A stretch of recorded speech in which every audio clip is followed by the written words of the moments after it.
मैं थक चुकी हूँ रिया से मोहब्बत होती तो मैं कब का छोड़ चुका होता। कुछ गलतियाँ ऐसी हो रही कि कोई माफ़ी नहीं मिलती। मुझे खुशी है रज़ा कि तुमने कोशिश तो की। इसके दिल में तुम हमदा मेरी तरह गलती कर बाद में पछताता। हेलो फ्रेंड, आयमा के इसरार करने पर ऐना सोचने पर मजबूर हो जाएगी कि इसे एक मर्तबा हमदान से रब्ता कर लेना चाहिए। ज़रूरी नहीं कि जो कुछ वो सोच रही है वैसा हो। बहुत सोचने के बाद वो हमदान को कॉल करेगी, उसकी खैरियत मालूम करेगी। तो वो उसे कहेगा कि वो जैसे भी हाल में है खुश है, इसे अब किसी की ज़रूरत नहीं है। वो अकेला ही अपनी ज़िंदगी गुजारना चाहता है क्योंकि वो रिश्ते निभाते निभाते थक चुका है। अब इसमें इतनी सकत नहीं है कि वो दूसरों की खुशियों के लिए मज़ीद ख़ुद को थकाए। मगर इसके बावजूद इसे कभी भी इसकी ज़रूरत महसूस हो तो वो उससे कह सकती है।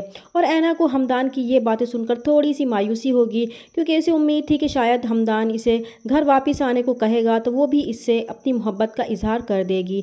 मगर हमदान के इस जवाब से वो इसे कहेगी कि इसने इसलिए फ़ोन किया था कि इसका कुछ सामान इनके घर में रह गया है और कमरे की ड्रॉर में डाइवोर्स के पेपर्स भी मौजूद हैं। और हमदान को लगेगा कि शायद ऐना ने इन पेपर्स पर साइन कर दिए हैं और शायद रज़ा से शादी का फ़ैसला कर लिया है। ऐना की कॉल के बाद वो बहुत परेशान हो जाएगा तो दूसरी तरफ ऐना भी बहुत दुखी हो जाएगी। हमदान से ये बात बिल्कुल बर्दाश्त नहीं हो पा रही थी कि ऐना इसे छोड़कर रज़ा से शादी करे, जबकि इसे ये मालूम नहीं था कि ऐना ने रज़ा से शादी से साफ इनकार कर दिया था। इधर रज़ा ऐना के इनकार के बाद खुद को कमरे में बंद कर लेगा और इसी के बारे में सोचेगा क्योंकि वो ऐना के इनकार से बहुत दुखी था। तो शानज़े रज़ा के पास आएगी तो वो उसे ऐना के इनकार के बारे में बताएगा। तो शानज़े रज़ा से कहेगी कि हमदान ने भी इसे इनकार किया है। वो अच्छी तरह से समझ चुकी है कि ऐना और हमदान एक दूसरे से मोहब्बत करते हैं और जो गलतियाँ इसने की हैं वो कैसे सोच सकता है कि ऐना इसे माफ़ करेगी। और इसकी गलती तो इतनी बड़ी है जिसकी कोई माफ़ी नहीं, लेकिन इसे फिर भी खुशी है कि इसे अपनी गलतियों का एहसास हो चुका है और इसने माफ़ी मांगने की कोशिश भी की है। तो रज़ा इसे सवाल करेगा कि क्या इसने हमदान से दूर होने का फ़ैसला कर लिया है। तो शानज़े इसे समझाएगी कि कभी कभार दूसरों की खुशी के लिए अपनी खुशी छोड़ देने में जो सुकून मिलता है वो किसी चीज़ में नहीं मिलता। और वो जानती है कि हमदान की खुशी ऐना में है और बेहतर ये है कि वो भी ऐना को भूल जाए। इधर ऐना आयमा को बताएगी कि इसने हमदान को कॉल की थी, मगर इनके रवैये से लगता है कि वो फ़ैसला कर चुके हैं कि वो उसके साथ नहीं रहना चाहते। पता नहीं इसके नसीब की सख्ती कब कम होगी। वो अब ये सब सहते सहते थक चुकी है। अब इसे यकीन होने लगा है कि हमदान गुड़िया से मोहब्बत करते हैं और इसी से शादी करेंगे। तो आयमा इसे कहेगी कि अगर हमदान को गुड़िया से मोहब्बत होती तो वो इसे कब का छोड़ चुका होता।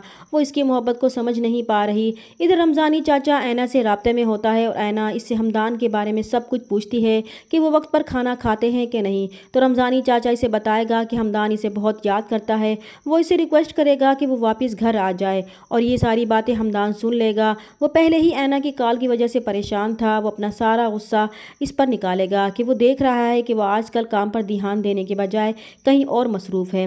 रमज़ानी चाचा इसे कहेगा कि ऐसी कोई बात नहीं है। तो वो उसे कहेगा कि वो कब से खड़ा इसकी सारी बातें सुन रहा है, वो क्यों किसी को इस घर की इन्फॉर्मेशन दे रहा है। तो वो हमदान से कहेगा कि ऐना बीबी की कॉल है। तो हमदान इसे डांटेगा कि आज के बाद वो इसके बारे में किसी से भी कोई बात नहीं करेंगे। और ऐना हमदान की ये सारी बातें सुन लेगी और बहुत परेशान हो जाएगी। इधर जब हमदान वो डाइवोर्स पेपर खोल कर देखेगा तो इस पर ऐना के साइन मौजूद नहीं होंगे। उधर रज़ा भी हमदान को बता देगा कि ऐना ने इसे रिजेक्ट कर दिया है क्योंकि वो इससे मोहब्बत करती है। वो इसे अपने साथ वापस घर ले आए क्योंकि वो नहीं चाहता कि इसकी तरह गलती करके फिर बाद में इसे भी पछताना पड़े। फिर रज़ा वहाँ से चला जाएगा तो हमदान की गलतफहमी ख़त्म हो जाएगी। उसे समझ आ जाएगा कि ऐना इससे अलग होना ही नहीं चाहती थी और फिर वो बहुत जल्द ऐना को अपने साथ घर ले आएगा। इधर शानज़े की शादी भी कहीं और हो जाएगी। चैनल पर नए हैं तो प्लीज़ चैनल को सब्सक्राइब कर दें। मिलते हैं नेक्स्ट वीडियो में, तब तक के लिए अल्लाह हाफिज़।